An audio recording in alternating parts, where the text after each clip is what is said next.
yeah, I like Dan writing Spider-Man.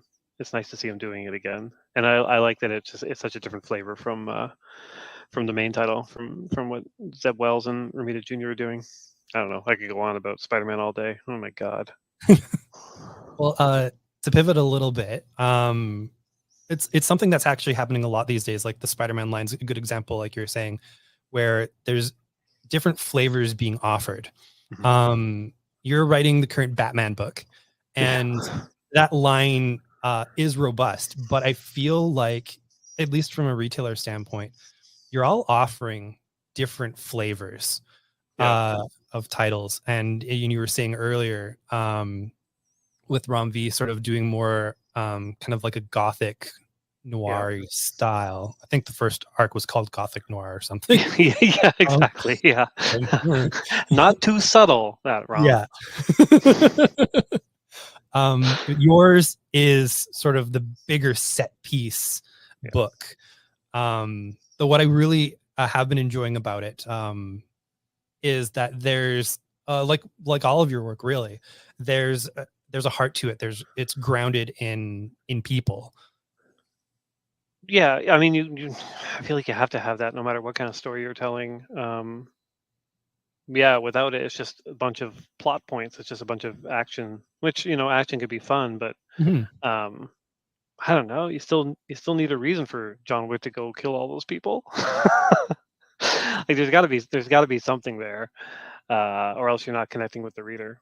But yeah, I mean, going into it, I was like, uh, you know, I've been reading Batman, God, all my life really, and coming off of James' run, which was pretty big and epic and a lot of stuff happening. Mhm. I'm like, oh yeah, I kind of need to hit the ground running. Like, I kind of toyed with the idea of just going like really just dark in a detective story or whatever. Um, but I'm like, oh, but it's Batman. Like it's their big book. Like you kind of have to take these huge swings with it, and and hopefully I'll be on the title long enough that I can kind of play with the different versions of the character. Like out of all the characters between Marvel and DC, Batman's the one where he's rigid in the sense, he's got his mission, but he's Mhm. super flexible in terms of like the variety of stories you can tell with him. You can have an Adam West Batman story or like a Grant Morrison, time travel, cosmic bullet, dark side story. But you could also have like, you know, a romance story, like what Tom did, and like um, just kind of cool action, gritty, dark Batman stuff, like what Scott did. Um, and you can even do like Gotham Central. Like there's so many ways to handle that character that I wanted to go big to start with, a little bit ludicrous here and there, and then kind of play with the styles as we go along. What I've really liked about your run is it's like you're saying you started big, but you almost had to, because you're coming off of runs that are like Scott Snyder builds to Tom King builds to James Tynion, and like Yeah, you're in that row of dominoes. yeah, yeah, You're picking up that momentum. yeah. Yeah, yeah, Um, for sure, for sure. You've got to pay attention to everything that came before too, to decide if you're going to pivot or not, or if you're going to kind of maintain that momentum. Um, and yeah, like especially when you inherit an artist like Jorge, who was working with mm, James before me, um, he can just draw everything. He makes it all gorgeous. So it's like, why wouldn't I want to set a scene in Atlantis or on the moon or just like these giant drag out fights in the Justice League? Like, uh, if it was a different artist, I'd probably write a different story. yeah. I really like how so the first arc, which is collected in Failsafe, it does build nicely off of some ideas that have been out there for Batman. Mhm. So like mild spoilers, because Yeah. it's really how the push of the story. Bruce basically has built something kind of like he did for the Justice League. He didn't just build things for the Justice League to take them down. He also made sure that if there was ever a time where he needed to be taken down, that there's a mechanism there. Um, Hmm. so there's that connection built in with that Mark Waid story. I think that Yeah. was Tower of Babel. Mm-hmm. And then what I love talking about with some customers is by the time we get to like issues 2 or 3 or both you and Ramvi's run, there's a little bit of it's like, hey, you know who was great? Grant Morrison. Oh yeah, yeah, yeah. We both clearly are tapped into the Morrison era, which Mhm. is yeah, yeah, 100%. It's not even, it wasn't even conscious, like um because I'm like, yeah, like you said, like I'm playing off of Wade stuff as well, kind of combining these two kind of ideas. Um, but yeah, I mean, Grant is the writer who kind of did it all as well, because he did do like these kind of dark, weird, gritty kind of stories, like when Bruce Wayne is an amnesiac and like Zur-En-Arrh, like it's wild, but it's also very like very dark. That whole Mhm. storyline, the Batman RIP stuff.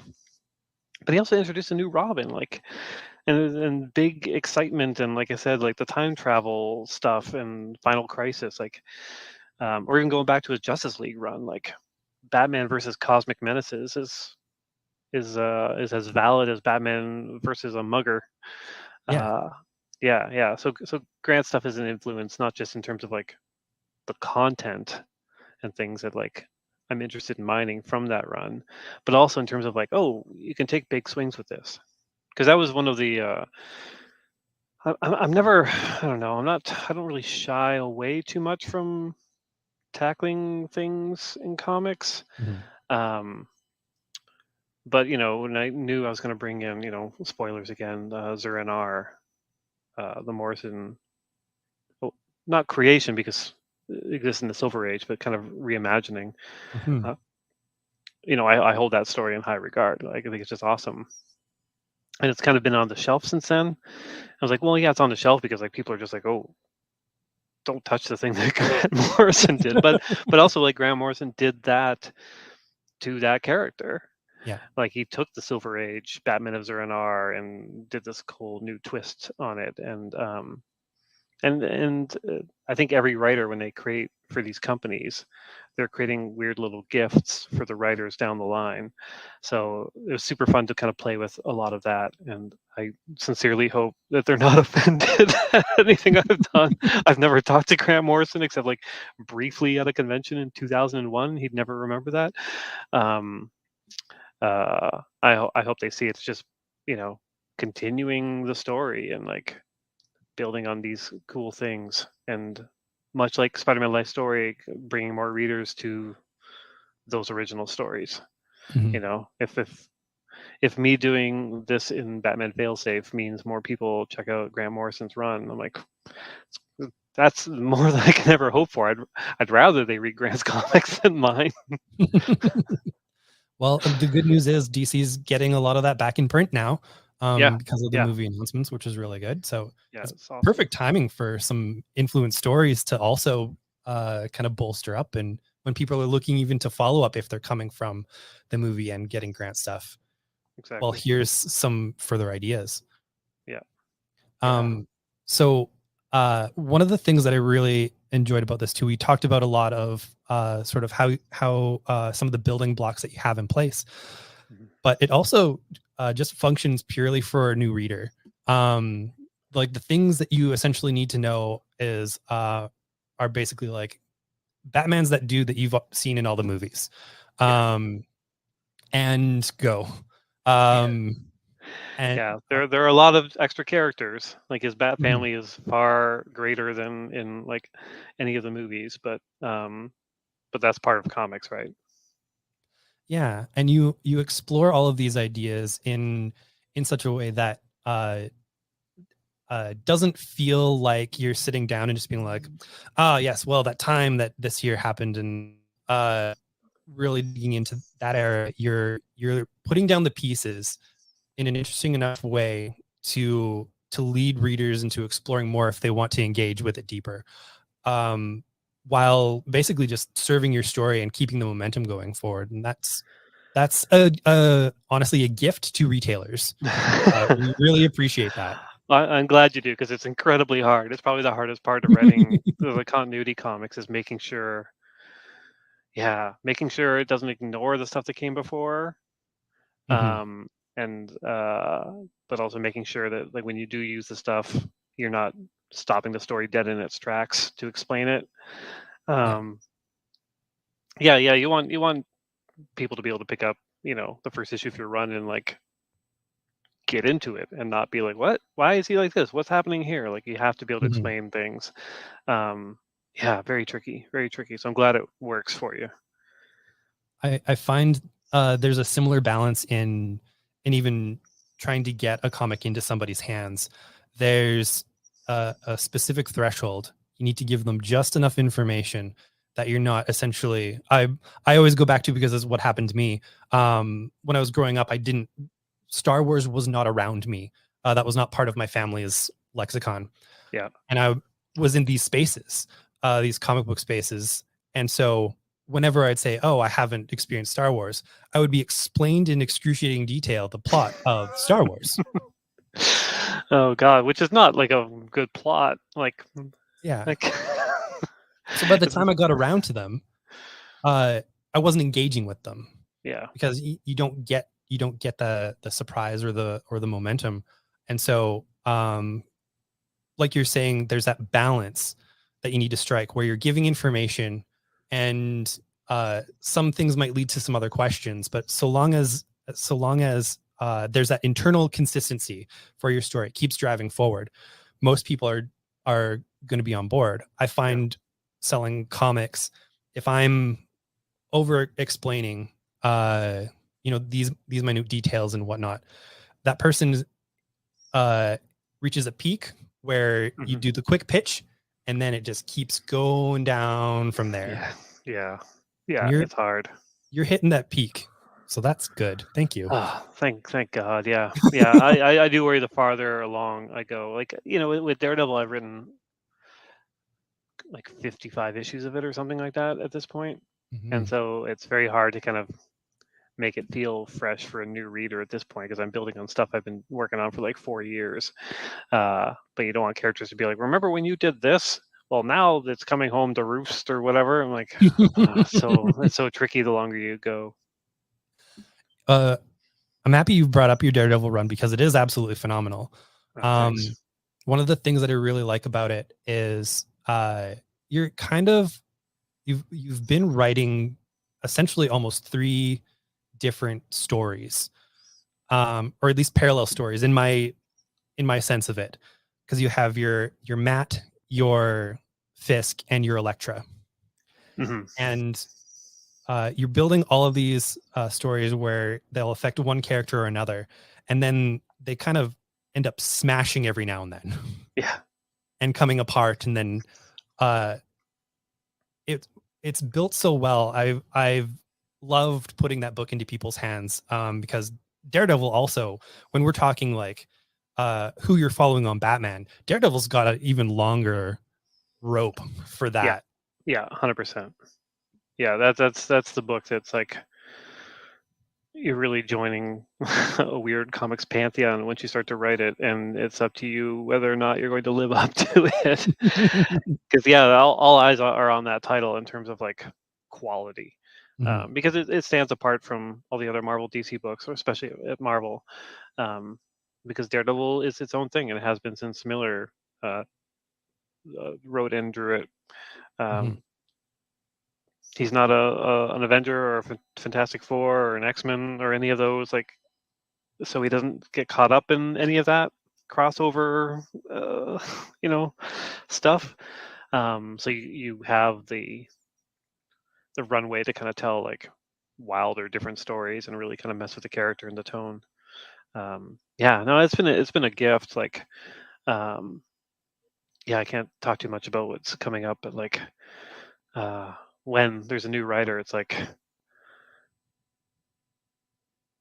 I just want to let them know like just what a special book it is, and that they can just Mhm. do kind of whatever they want with it. They can go wild. They can go dark, gritty. They can make it into a romance if they wanted to. Like, um, the tone of that book has shifted around so much over the decades, because it's very flexible for that.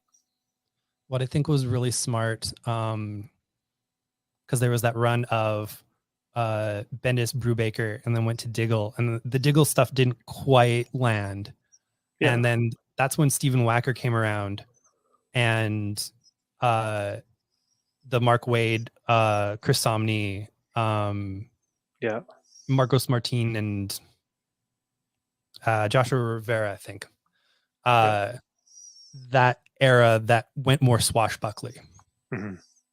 And you seem to adjust very well to where a book needs to be, because you can't just do what the previous person did. That just makes it a continuation of the same, and it's not adding any extra. Yeah. I mean, like, yeah, it's a tricky one because, like, when I was coming onto the book, Charles Soule, who was the previous writer, the advice he gave me was, he's like, just don't do like a Miller pastiche. Mm-hmm. Like, and I kind of did.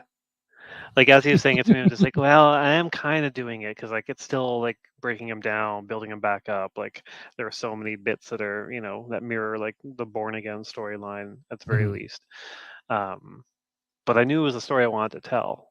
Yeah. Like, when I got into Marvel, and after I kind of like became like a contract guy there, when C.B. Cebulski became editor-in-chief, he sent an email to all the kind of the writers that were on contract. And he was like, I want to know which titles you want to do.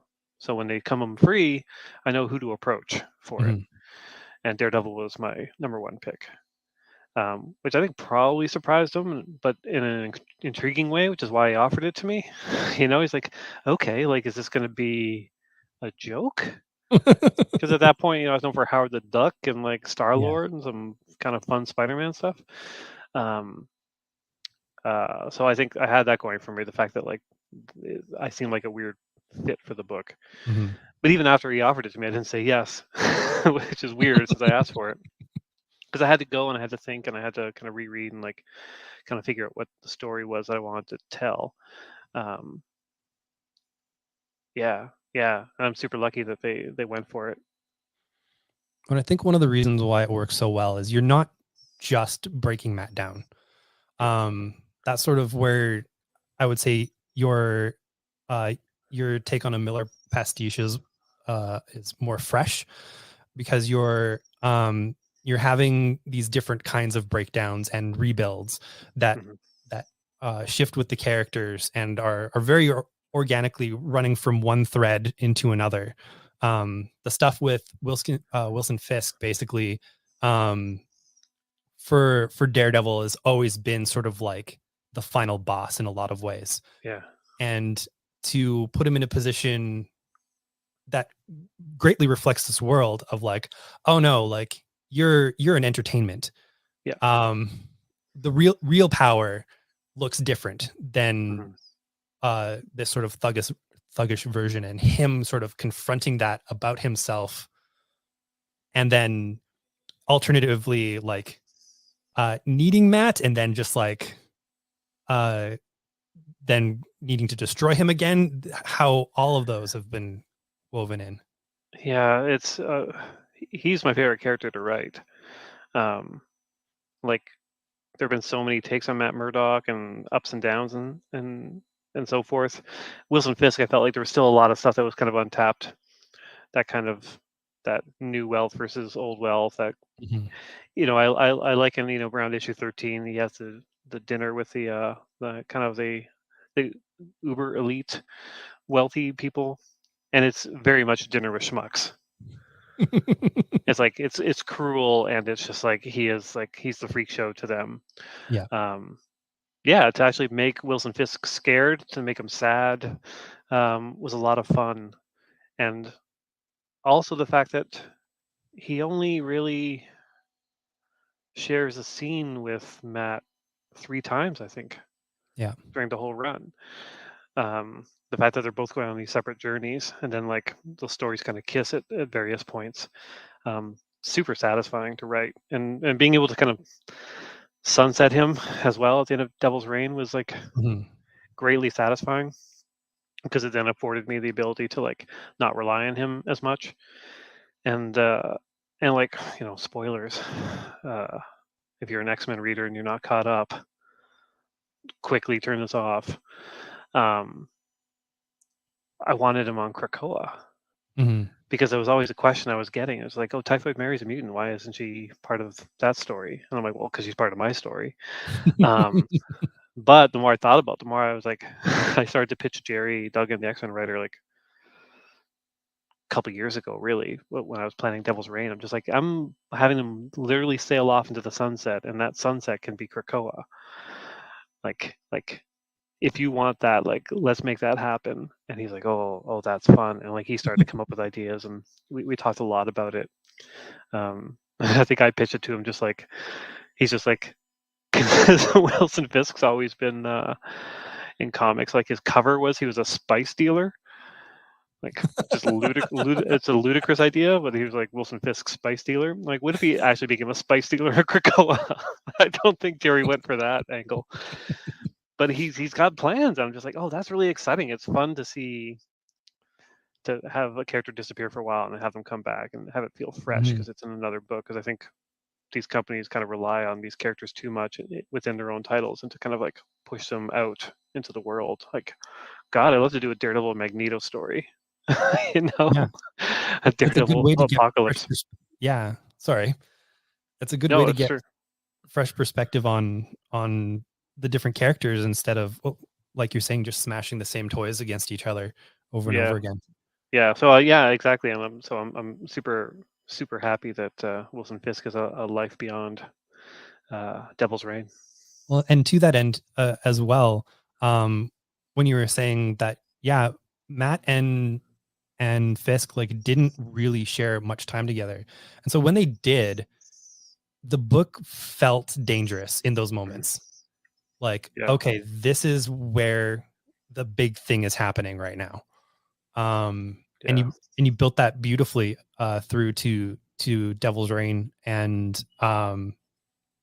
so now the through line, which has been going on almost as long, is sort of Elektra's journey as well, and her relationship with different ideas of morality and heroism, and how uh, Matt's affected her and she's affected Matt.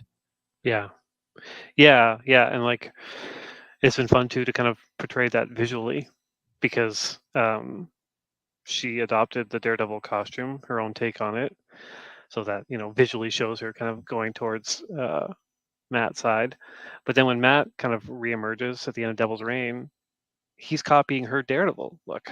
Mm-hmm. Like, it was a very conscious choice on myself and Marco's part to be like, oh, okay, now we're visually showing, like, oh yeah, they're both Daredevil, but Matt is the Elektra Daredevil. Mm-hmm. Um, and that's been super fun, and like kind of building him up with that kind of Elektra's worldview, and Elektra's kind of like, maybe this worldview isn't isn't working. Um, it's been a lot of fun, and like we still have a few issues to kind of like pay it off. So we'll see if we do.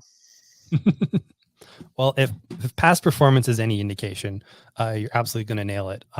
Going back through like a bevy of your projects, honestly, there's a reason why people are so excited for you to be coming out this way, and are engaged so heavily with your work.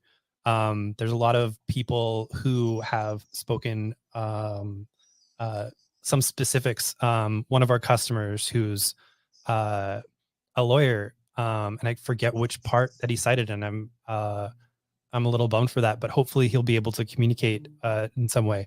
But there was a part of your Daredevil run that really spoke to him about his approach to his job and whatnot, and he's just Oh, like, cool. you kind of got it. That's nice So to hear. you're reaching out, and you're connecting with a lot of people with your work.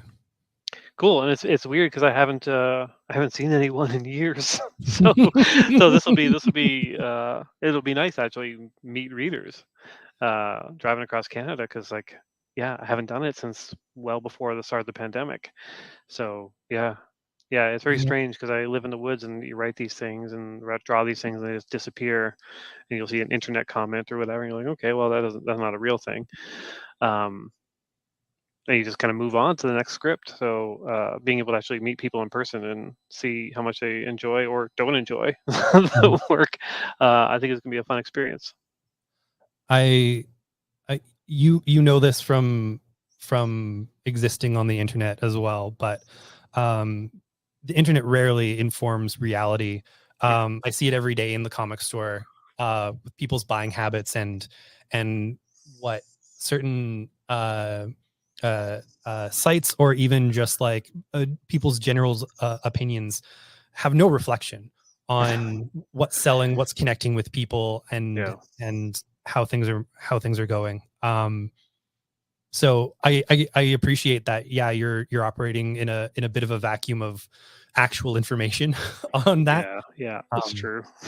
but yeah, I can say full stop that while I believe our store is an outlier in some ways, for the general zeitgeist general feel, like you're telling stories that are important to people, that are saying something that they have felt or need to hear in a lot of ways.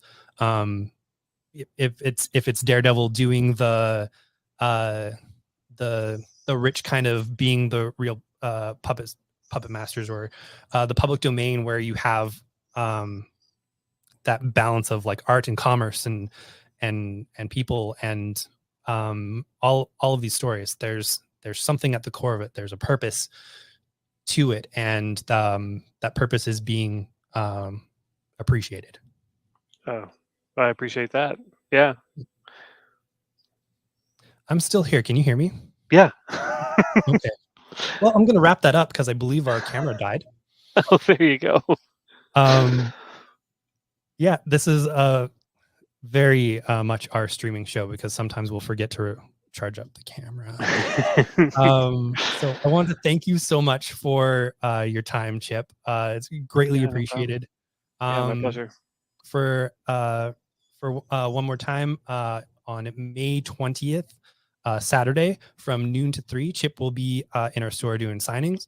If that does change for any reason, we will let you know, and anybody's tickets will still apply to whatever day it moves to. Yeah, sweet. Can't wait. All right. Thank you so much. All right, thanks. Bye.